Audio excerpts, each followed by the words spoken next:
السلام علیکم ورحمۃ اللہ وبرکاتہ۔ میرے پیارے دوستو، میں امید کرتا ہوں کہ آپ لوگ خیریت سے ہوں گے۔ میرے دوستو، آج کے اس ویڈیو میں ہم لوگ 12th کلاس کا جو دوسرا لیسن ہے جس کا نام مٹی کا تیل ہے، اس لیسن کو آج ہم لوگ کمپلیٹ کریں گے۔ میرے دوستو، اس کے پہلے والے ویڈیو میں ہم نے اس چیپٹر کے مصنف کے بارے میں جانکاری دی تھی، اس لیے کہ زیادہ تر بورڈ ایگزام میں مصنف سے سوالات آتے ہیں، تو لہٰذا آج کا سبق شروع کرنے سے پہلے آپ لوگوں سے ایک چھوٹی سی گزارش ہے کہ اگر آپ اس چینل پر نئے ہیں تو اس چینل کو ضرور سبسکرائب کریں اور ساتھ ہی ساتھ ہمارا سپورٹ کرتے رہیں، اور اس ویڈیو کو زیادہ سے زیادہ لوگوں تک شیئر کریں۔ اگر یہ ویڈیو آپ کو اچھی لگی ہو تو دل سے لائک کریں اور ایک اچھا سا کمنٹ کریں۔ لہٰذا چلیے بلا تاخیر آج کا سبق شروع کریں۔ میرے دوستو، آج ہم لوگ 12th کلاس جو اردو کا چیپٹر نمبر 2 ہے، جس کا لیکھک خواجہ حسن نظامی ہیں، ان کے بارے میں ہم لوگ جان چکے ہیں، اور یہ چیپٹر ایک کیا ہے، مضمون ہے۔ چلیے بک سے میں بالکل ایک بھی پوائنٹ نہیں چھوڑوں گا اور آپ لوگوں کو بتانے کی کوشش کرتا ہوں، لہٰذا جو چیزیں میں بتاؤں اس کو خوب غور سے آپ لوگ سنیے، اور جو چیز سمجھ میں نہ آئے وہ کمنٹ باکس کے مادھیم سے پوچھنے کی ضرور پوچھیے، انشاءاللہ العزیز میں اس کا جواب ضرور دوں گا۔ میرے دوستو، چلیے بلا تاخیر آج کا جو سبق ہے وہ شروع کرتے ہیں، تو تیار ہو جائیے اور دھیان سے سنیے۔ اللہ تعالیٰ نے اس دنیا میں کوئی چیز ایسی نہیں پیدا کی جو بیکار ہو یا حقیر و ذلیل سمجھی جا سکے، یعنی اللہ تبارک و تعالیٰ نے اس کائنات میں، اس دنیا میں کوئی ایسی چیز پیدا نہیں کی جو بیکار ہو۔ اللہ تبارک و تعالیٰ نے جتنی چیزیں پیدا کی ہے سب جو ہے کام کے لائق ہے، یا ایسی چیزیں بھی نہیں پیدا فرمائی جو حقیر و ذلیل سمجھی جا سکے۔ جتنی چیزیں ہیں سب کے سب جو ہے قیمتی چیزیں ہیں۔ اگر انسان اس کی بارے میں نہیں جانتا ہے تو اس چیز کو حقیر جانتا ہے، لیکن جب اس کے بارے میں جان جاتا ہے تو اسے وہ چیز قیمتی معلوم ہوتی ہے۔ 4 عنصر اللہ تبارک و تعالیٰ نے جو 4 بنیادی چیزیں ہیں وہ پیدا فرمائی ہے، آگ، ہوا، پانی اور خاک۔ ان چاروں میں یعنی آگ، ہوا، پانی، خاک میں سب سے زیادہ بے حقیقت خاک ہے۔ لوگ جو ہے یہ خاک یعنی مٹی کو معمولی سمجھتے ہیں اور تمام مخلوقات کے پاؤں میں روندی جاتی ہے، یعنی سارے لوگ جو ہے اپنے پاؤں سے اس مٹی کو، اس خاک کو روندتے ہوئے چلتے ہیں۔ پانی جو ہے پانی کے زور کے ساتھ بہہ جاتی ہے۔ مٹی جو ہے جب پانی دھار مارتی ہے تو اس کے ساتھ بہہ جاتی ہے۔ ہوا کے جھونکے سے اڑ جاتی ہے۔ ہوا جب چلتی ہے، تیز آندھیاں جب اٹھتی ہیں تو ان کے ساتھ یہ خاک، یہ مٹی کیا ہوتی ہے، اڑ جاتی ہے، اور آگ کی تمازج سے جلا کرتی ہیں، یعنی آگ جو ہے اسے جلاتی ہے مگر اف نہیں کرتی۔ مٹی اتنی مصیبت اٹھاتے ہوئے بھی، اتنی تکلیف اٹھاتے ہوئے بھی اف تک نہیں کرتی۔ دیکھنے میں اس کی بے چارگی اور ذلت پر ترس آتا ہے، لیکن خود اس سے سوال کیا جائے تو وہ جواب دیتی ہے، خدا کا لاکھ لاکھ شکر کرے گی۔ اللہ تبارک و تعالیٰ کی، خدا کی جو ہے یہ شکریہ ادا کرے گی کہ میری شان سب سے بڑی اور نرالی بنائی ہے۔ اب بتائیے، جس مٹی کو انسان روندتے ہوئے اپنے پاؤں سے کچلتے ہوئے چلتا ہے، لیکن یہ مٹی بھی اللہ تبارک و تعالیٰ کا لاکھ لاکھ شکریہ ادا کرتی ہے اور کہتی ہے میری شان سب سے بڑی اور نرالی بنائی ہے اللہ تبارک و تعالیٰ نے۔ ہر چیز کا خمیر میرے وجود سے تیار کیا جاتا ہے، یعنی مٹی ایک چیز ہے وہ ہر چیز میں ملائی جاتی ہے، کوئی بھی چیز جو ہے اس کے بغیر نہیں بن سکتا ہے۔ خاص کر انسان کو دیکھ لیا جائے، انسان جو ہے اشرف المخلوقات ہے، انسان تمام مخلوقات میں سب سے بہتر ہے۔ یہ انسان بہتر ہونے کے وجہ سے بھی مٹی سے پاک نہیں ہے، بلکہ انسان مٹی ہی سے بنا ہے۔ دنیا میں جتنی مخلوقیں ہیں سب مخلوقوں میں بہتر انسان ہے، اس لیے انسان کو اشرف المخلوقات کہا جاتا ہے۔ لیکن مٹی کہہ رہی ہے مجھ سے پیدا ہوتا ہے یہ انسان اور مجھ ہی میں فنا ہو جاتا ہے۔ انسان مٹی سے پیدا ہوتا ہے اور مٹی میں فنا ہو جاتا ہے۔ اللہ تبارک و تعالیٰ قرآن مقدس میں بھی ارشاد فرمایا ہے، منہا خلقناکم وفیہا نعیدکم ومنہا نخرجکم تارۃ اخری، کہ میں نے مٹی سے پیدا کیا اور پھر تمہیں اسی مٹی میں جانا ہے، اور کل قیامت کے دن میں تمہیں پھر اسی مٹی سے زندہ کروں گا۔ تو میرے دوستو، تو یہ مٹی کہہ رہی ہے خاص کر انسان جو اشرف المخلوقات ہے، مجھ سے پیدا ہوتا ہے اور مجھ ہی میں فنا ہوتا ہے، یعنی ختم ہوتا ہے۔ اس ناچیز خاک کی تہ میں وہ نایاب خزانے قدرت کے دبے ہوئے، یہ مٹی ہے نا، اس مٹی کے نیچے جو ہے اللہ تبارک و تعالیٰ کی نایاب خزانے جو ہے اس میں دبے ہوئے ہیں، جن کو کام میں لا کر انسان آدمی کہلاتا ہے۔ وہ خزانے جو مٹی کے اندر دبے ہوئے ہیں، انسان اسے نکالتا ہے اور اسے اپنے کاموں میں لاتا ہے، ورنہ جانوروں کی طرح زندگی بسر کرتا۔ اگر یہ خزانے مٹی کے اندر نہیں دبے ہوتے تو انسان اپنی زندگی جانوروں کی طرح بسر کرتا، یعنی گزارتا۔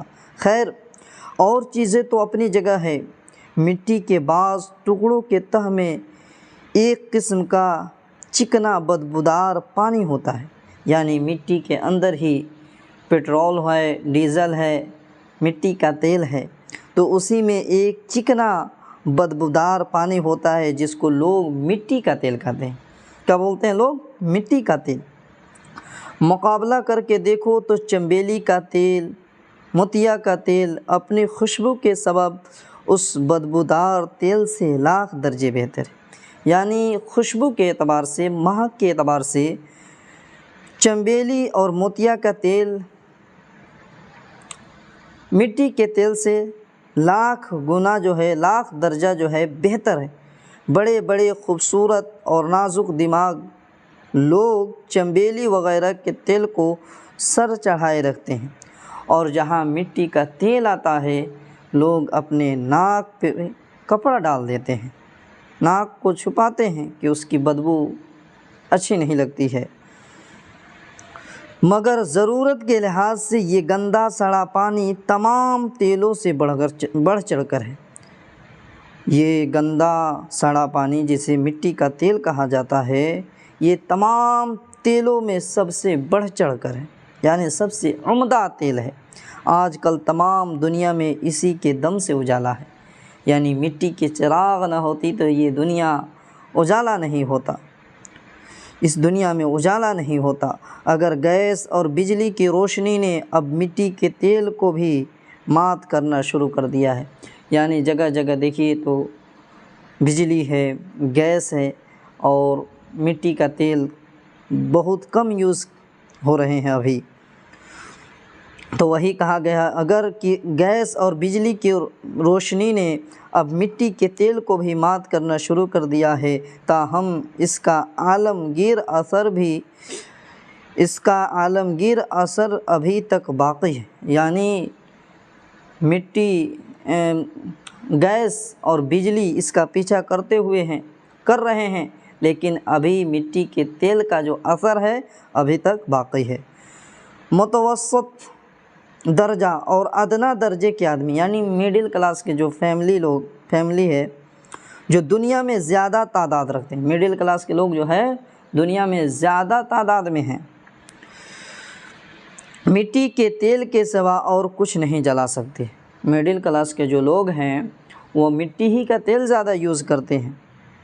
یہی تیل روشنی میں لڑکوں کو سبق یاد کراتا ہے، یعنی مٹی کے تیل سے لڑکے دیا جلا کر یا لالٹین جلا کر اپنا سبق یاد کرتے ہیں، جوانوں کو حسن افروزی کے جلوے دکھاتا ہے، بوڑھوں کو ٹھوکروں سے بچاتا ہے۔ بوڑھے لوگ چراغ جلا کر، لالٹین جلا کر اپنا راستہ طے کرتے ہیں، تو یہ مٹی کا تیل بوڑھوں کو بھی مدد کرتا ہوا نظر آتا ہے۔ اسی کی روشنی میں نمازی نماز پڑھتے ہیں۔ جو لوگ نماز پڑھتے ہیں تو مٹی کے تیل کا دیا جلاتے ہیں یا لالٹین جلا کر نماز پڑھتے ہیں، پجاری پوجا کرتے ہیں، واعظ اور کتھا کے جلسے ہوتے ہیں۔ یہی وہ تیل ہے کہ چور کو چوری میں بھی مدد دیتا ہے، یعنی چور بھی چوری کرنے جاتا ہے تو مٹی کا تیل سے دیا جلاتا ہے یا لالٹین جلاتا ہے، تب چوری کرنے جاتا ہے۔ تو یہ مٹی کا تیل چور کو بھی چوری کرنے میں مدد کرتا ہے اور پولیس کو چور پکڑنے میں لالٹین دکھاتا ہے۔ بتائیے کتنا کام آ رہا ہے مٹی کا تیل۔ غم کی رات میں، جدائی کی رات میں جب مونسو غم گسار پاس نہ ہو تو مٹی کا تیل جل جل کر اپنا وجود فنا کر دیتا ہے، یعنی مٹی جل جل کر ختم ہو جاتا ہے اور انسان کا شریک غم بن کر باعث تسلی ہوتا ہے۔ یعنی انسان جب اندھیرے میں رہتا ہے تو مٹی کا تیل کا دیا جلاتا ہے، لالٹین جلاتا ہے، لیکن مٹی کا تیل جو ہے جل کر اپنا وجود کھو بیٹھتا ہے، لیکن انسان اپنی اندھیرے کو، اپنی تاریکیوں کو دور کر کر روشنیوں میں تبدیل کر دیتا ہے۔ میرے دوستو آگے دیکھیے، امریکہ کا راک فیلر اسی خاک کے نیچے رہنے والے تیل کی بدولت لاتعداد دولت کا مالک ہے۔ یعنی امریکہ کا ایک شخص ہے جس کا نام کیا ہے؟ راک فیلر۔ اس نے مٹی کے تیل کا بزنس کیا اور ایک مالدار شخص بن گیا۔ یہی تیل دوسرے ملک کے ہاتھ میں رہنے کے باعث ہندوستان کی دولت غیروں کو بانٹ رہا ہے۔ یہی تیل دنیا کے تمام گلوں میں کام آتا ہے، یعنی اکثر چیزوں میں کام آتا ہے۔ یہ وہ چیز ہے جس کے بل پر دنیا کی مشہور سواری موٹر کار زمین پر دوڑتی ہوئی نظر آتی ہے۔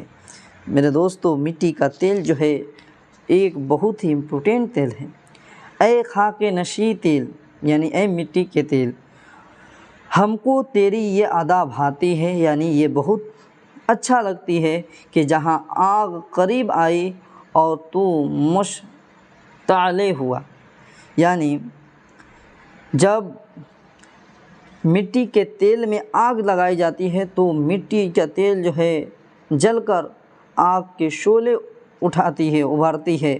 خدا کی قدرت ہے کہ تجھ میں یہ صلاحیت ہے کہ تو آن کی آن میں شعلہ زار بن کر مقبول ہو جاتا ہے۔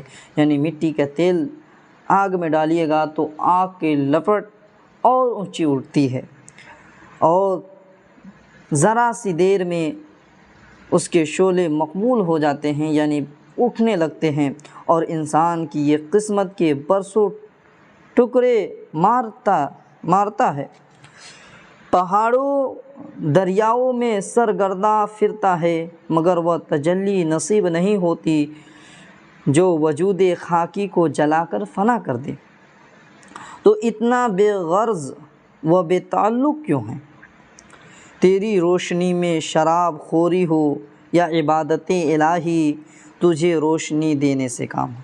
یعنی مٹی کا تیل جو ہے، چاہے شرابی شراب پیے یا نمازی نماز پڑھے یا بندے اللہ کی عبادت کرے، تو مٹی کا تیل یہ نہیں دیکھتا ہے کہ یہ شرابی ہے تو میں اس کو اپنی مدد نہیں کروں گا، یا یہ عبادت گار ہے، نیک بندہ ہے تو میں صرف اسے ہی مدد کروں گا، تو ایسا مٹی کا تیل نہیں کرتا ہے۔ مٹی کا تیل چاہے شرابی شراب پیے یا بندے عبادت الہی میں مشغول رہے، دونوں کو فائدہ پہنچاتا ہے۔ کیا تو سستی نہیں کر سکتا جو لوگوں کو گناہ سے بچائے یا کم سے کم ان کو گناہ کرنے میں مدد نہ دے؟ کیا تجھ میں اتنی طاقت نہیں کہ خدا کے نافرمان انسان کو اپنی آتشی تماچے سے خبردار کر دے؟ بے شک تجھ میں سب طاقت خدا نے رکھی۔ بے شک مٹی کا تیل میں